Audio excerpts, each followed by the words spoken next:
Hello everybody and welcome to my latest guide video. If you're new here and you want to see more tutorials, videos and all things gaming, then do please hit that subscribe button, click the bell, turn on all notifications, and let's catch you on the next one. Now, your support is what keeps me going. I've managed to get some decent followers from the last couple of videos, so let's try and get that 1,000 subscribers. Now, on the previous videos I mentioned I was going to do a bit of a guide on OBS, all things OBS, and how to set it up to help new streamers get into it. Now, in today's video, we're going to look at OBS, how you set up the settings on it to what I believe are the best settings.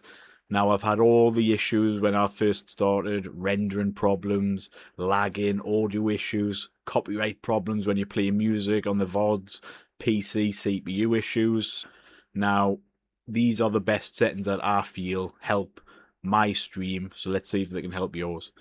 I'm also going to do some future videos where I'll show how to set up scenes, do customizations, so please put a comment if this is something you'd like to see. And if you've got any problems that you're having with the OBS, then please reach out and I'll try my best to help.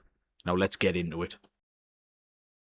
Now, the first thing that you'll have to do if you haven't done it already, I'm not going to explain it in detail, you know, it's a basic thing, is install OBS Studio. I'll put the links into the description, download, install OBS. Another thing that is really good is a free service that Atom provide in terms of a structured look to the system. It looks much better because you've got like a live function and a build function, so you can put it into build mode, pull together all of your different scenes, and then switch into live mode and things you need when you're live streaming, so your chats, your different like vertical streams, your transitions, etc. So it's another good thing to download straight away. But you'll be faced with Atom's home screen. If you press on products in the top here, make sure you go to Stream Suite and then download and install it. And this is an add-on to OBS which will allow it to look like what mine does when you first open it. So once you've installed it all, this is what you'll be faced with when you first open up your screen. What you want to do on here is I like to create a profile. So create a new profile, name it your name or whatever profile you want. This is only if you want to create multiple people using the same computer or different accounts. Twitch, YouTube, etc. is the main streaming platform. Obviously you can multi-stream and have your main one, and then you can have additional ones, but I like to create a profile just so you've got your main profile set up. So that's how you do it. Profile, new, create your name, your account, whatever you want to call it, and then make sure that's selected. If you go into file and then settings, this is where all the main information needs to be inputted in. Settings will open up. Now in the general one, we don't really need to do anything in there, just leave everything as is. I just leave it as default. It doesn't seem to impact anything. Appearance, it's completely your preference, whatever you want to do or how you want it to look. I like the Atoms type. You can change the font size, etc. But again, you don't really have to touch this. The first thing you want to go to is the video tab. Now this is what it is going to pull through into your stream when you go streaming. Whatever your base canvas is, so the top one. So for me, I've got a 4K monitor. You might only have a 1080p monitor. It completely depends what your base monitor is. That should be selected to what your monitor size is, and then depending on how you want to output it to the stream. So if you want to output it at 4K, you would have your output scaled resolution. You would just leave that as it is, the same as your canvas. Your downscale filter would be selected to disabled because you're not downscaling anything. Where for me, I've got a 4K monitor, but I want to make sure that my output resolution is 1080p. I don't want to stream in 4K, but not many people's going to watch it in 4K. So there's no point really doing all that extra effort, all that extra rendering for no reason at all. So I've selected the 1080p as my downscale. on your downscale filter. So this is how it renders your 4K to whatever you selected as. You know, if you put that as 720p. The best one is this Lank. This gives the most crisp image when you downscale. So I always select that. So that's the best one in my opinion. Now this setting here, the frames per second value, this is a very important setting which I learned the hard way. So I had that set to 60 because I thought, oh, I'll put it as a reasonable frames per second, better quality, where it did the complete opposite. When I had that set to 60, the computer was either struggling or the stream system, so Twitch, whoever you're using, was struggling, because what I would have is I'd have my game would be streaming perfectly, nice and crisp. But as soon as you got into a high combat area or a high intense rendering area, so explosions going off fire, you're running really fast around the map, it started to go blurry. You'd just see a slight blur on the image. Nothing like really bad. I could notice it, and if I can notice, other people would be able to notice it. What I found on this setting is if you select it to 30, 30 is more than enough for streaming. The quality of it's perfect. It looks really good on the screen, looks really good on the VODs, and it doesn't do that lagging anymore. So this is I wouldn't say a secret setting, but it's a really useful one to change. So make sure you select that as 30. Now, once you've selected the video, if you go into your stream one, so again, this is the next most important one. In here, you want to sign into what streaming service you're going to use. So for me, I'm streaming on Twitch.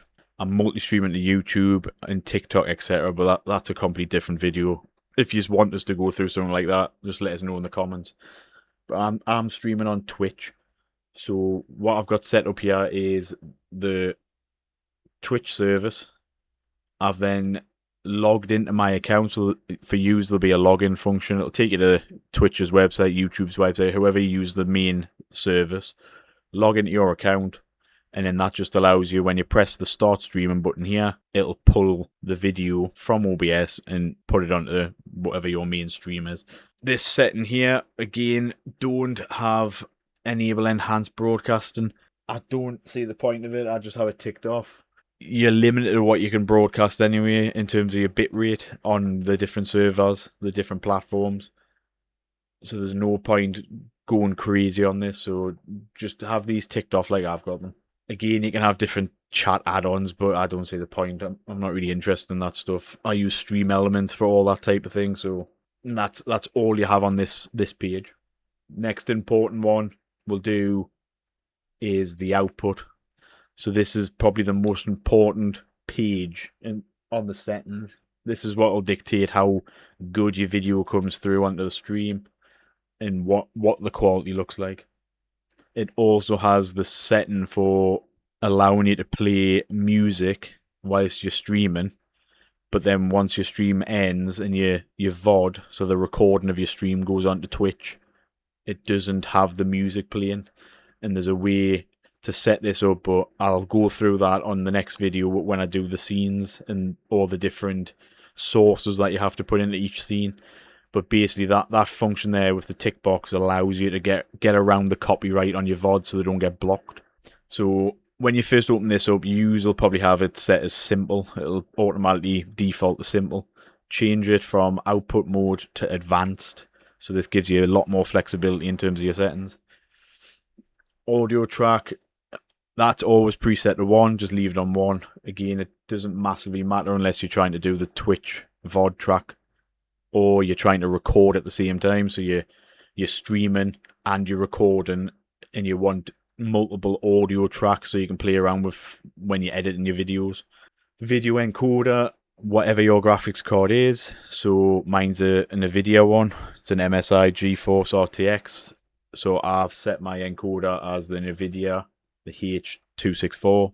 If yours is an AMD one, then again, there'll be an option there for that. Don't leave it on default because it causes nothing but problems. Rescale output. There's a couple of options you can do on here. I used to have it set as the same as on video, this Lankus scaling 36 sample. So I'd have that selected there, and I'll have it downscale into the 1920. The problem was it's doing multiple renders. you've already told it on the video to render it from your base canvas to a smaller resolution using that rendering process at them frames per second. You're then asking it again to render it again and downscale it again to the same. So your computer ends up doing multiple processes, which slows everything down. For me, it didn't really create too much of a problem, but it can create like lags within your video. So just leave that disabled. You don't need it. You've already told it that you're downscaling. And obviously, if your base canvas is the same as your output canvas, you don't need this function anyway. Now, this is the most important section, the encoder settings. Your rate control, you want that to be constant bit rate. You want it when you're uploading your video to the server, you want it to be constant at the bit rate you set. You don't want it to be variable and bouncing up and down. You just want it to be constant set at what you want it to be. For Twitch, it's limited to 6,000. So set this to 6,000. There's no point going higher, because if you go higher, it just gets processed on Twitch's side and reduces it down, which creates problems. So you might as well set it to what you can. If you get partnership and stuff with Twitch, they give you additional render rates, but 6,000 does the trick. You might have to set this lower subject to what your internet speed is. If your internet speed is only uploading 5 megabytes per second, 10 megabytes per second, you need to adapt this accordingly. You don't have the internet to do it, so if you put it as too high, it'll start creating lags and glitches when you're streaming. So this bit rate setting is very important. The keyframe interval, make sure that's set to 2 seconds. This feels like the best option for it. The preset, on this you've got lots of different options. You can have the fastest, but it gets the crappiest quality. Or for me, I want it to be the best quality, so I selected the best quality. The tuning, again, I want the best quality, so I've selected this to high quality. You might want to have it on low latency or ultra low latency. For me, I want the quality. Multipass mode, it'll be preset to 2 passes, quarter resolution. You want it to be full resolution. You want to make sure that when it's rendering, it's pulling through everything all the time. It's not skipping anything. Profile, set that to high. Tick on look ahead, tick on adaptive. B frames, again, you want this set to 2, and then that is the output settings for your streaming. If you're recording, so what I'm doing now is I'm recording. So on the recording section, again, you'll have different options, very similar in terms of your rescaling, if you want to rescale it, your encoder. Audio, you want them set to 320 bit rate, so that's the highest you can get on the audio, which just means it's got the most crisp audio coming through when you're streaming. Replay buffer, again, doesn't really matter. That's just if you want to do any little replays. On the audio tab, I don't have anything preset, so I have all these disabled. Now that's because when I do the streaming on my scenes and sources, I will pull through the different audios. I'll not have it preset so it uses my desktop audio and a set microphone, so that every time you're on any scene, it's pulling through every single bit of audio from your headset, and it's pulling through your mic all the time. I'd rather have set ones on my scene, so I'd rather have a set microphone. I'd rather have the audio come from the gameplay, the audio coming from Discord, the audio coming from Spotify, so then I can, if I want to, turn the different audio tracks off on the advanced settings on the audio mixer. You can also obviously play around with volume, so if you don't want people on the stream to hear the Discord really loud over your gameplay, you can turn the Discord volume down and turn your audio on your gameplay up. Where if you just have this preset, it's just set at whatever the volume is for everything. And that is pretty much all the settings that you'll need. There's different ones on the vertical and like how to set up the vertical stream. So there's 8 and multi-stream. So you can see there I can stream to Twitch, YouTube, Kick, and I've got vertical ones as well. But them settings there will get you a really crisp quality stream. You just then have to learn how to set up all your scenes, your sources, which I'll go through on another video if people would like us to do that. Now, that is pretty much it for this video. If you get stuck on anything, please just drop a comment. I'll respond as fast as I can and give you as much pointers as I can. But that is how I've managed to get my my settings set up, and it seems to work the best. Like I say, when I first set it up, I was having nothing but problems where it looked spot on OBS, but when it was on the actual stream, either the audio was lagging behind, the audio wasn't as crisp, or like I say, the camera was going proper blurry and you could hardly see the picture when there was like high movement scenes. And I play COD, so when there was running around, flying around cars, jumping off buildings, shooting, the gameplay just went proper dim and blurry. And that was all because of these settings weren't set up right. Now, since I've changed them, they're absolutely spot on. So please drop subscribe, hit that bell, get them notifications on, and we'll be doing another video, and we'll see you on the next one. Bye now.